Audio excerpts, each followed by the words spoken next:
മലപ്പുറം ജില്ലാ കലോത്സവത്തിന്റെ രണ്ടാം ദിവസത്തെ കലോത്സവ കാഴ്ചകൾ ഇങ്ങനെ തുടരുകയാണ്.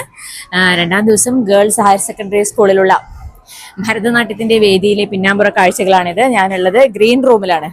അവിടെ കുറെ പേര് UP വിഭാഗത്തിന്റെ മത്സരമാണ് ഇപ്പോൾ നടന്നുകൊണ്ടിരിക്കുന്നത്. അതിനുശേഷം ഹൈസ്കൂൾ, അതിനുശേഷം ഹയർ സെക്കൻഡറി വിഭാഗത്തിലെ മത്സരങ്ങൾ തുടരും. അപ്പൊ നമുക്ക് ഇവിടെ കുറെ ആളുകളുണ്ട്, അവരോടൊക്കെ ചോദിക്കാം. എന്താണ് പേര്? അഭിനന്ദ. ഏതാ സ്കൂള്? സെന്റ് ജോമസ്. കളിച്ചിട്ടില്ലല്ലോ? ഇല്ല. ചെസ് നമ്പർ എത്രയാ കിട്ടിയിട്ടുണ്ടോ? ചെസ് നമ്പർ കിട്ടിയിട്ടുണ്ടോ? 34. ഓക്കെ. അപ്പൊ നന്നായി കളിക്കാൻ പറ്റട്ടെ. നല്ല ഭംഗിയായിട്ടുണ്ട് കേട്ടോ ഡ്രസ്സൊക്കെ ചെയ്തത്. Thank you. മോളെ എന്താ പേര്? ശ്രദ്ധ. ശ്രദ്ധ. എങ്ങനെ മുന്നേ ഏത് സബ് ജില്ലേന്നാ? മഞ്ചേരി. മഞ്ചേരി സബ് ജില്ല. എത്ര ചെസ് നമ്പർ എത്ര കിട്ടിയിട്ടുള്ളത്? Chess number 33. ഓക്കെ. വളരെ നല്ല രീതിയിൽ കളിക്കാൻ പറ്റട്ടെ കേട്ടോ. ആരായിരുന്നു? കുറെ അധ്യാപകരൊക്കെ കാണാനുണ്ടല്ലോ.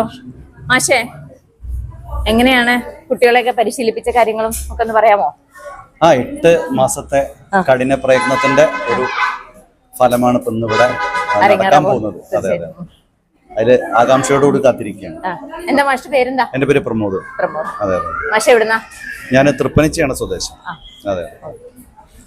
അപ്പൊ വിവിധങ്ങളായ കാഴ്ചകൾ നമുക്ക് കാണാനുണ്ട്. അവിടെ കുറെ പേര് ചായങ്ങൾ തേൽക്കുന്നുണ്ട്, ഡ്രസ്സ് ഇടുന്നവരുണ്ട്. നമുക്ക് ചോദിക്കാം, എങ്ങനെയുണ്ട്? കുറെ പേരൊക്കെ മേക്കപ്പ് ചെയ്യിച്ചോ? അടിപൊളി. എന്താണ് ഇവിടെ വന്നിട്ട് തോന്നുന്നത്? മലപ്പുറം ജില്ലയിൽ മറ്റ് ജില്ലകളിൽ പോയിരുന്നില്ലേ? കുറെ കാലമായിട്ട് ഈ ഫീൽഡിൽ ഉണ്ടോ? ഉണ്ടോ? ഓക്കെ. അപ്പൊ എല്ലാവിധ ആശംസകളും. മോളുടെ പേരെന്താ? മേധ.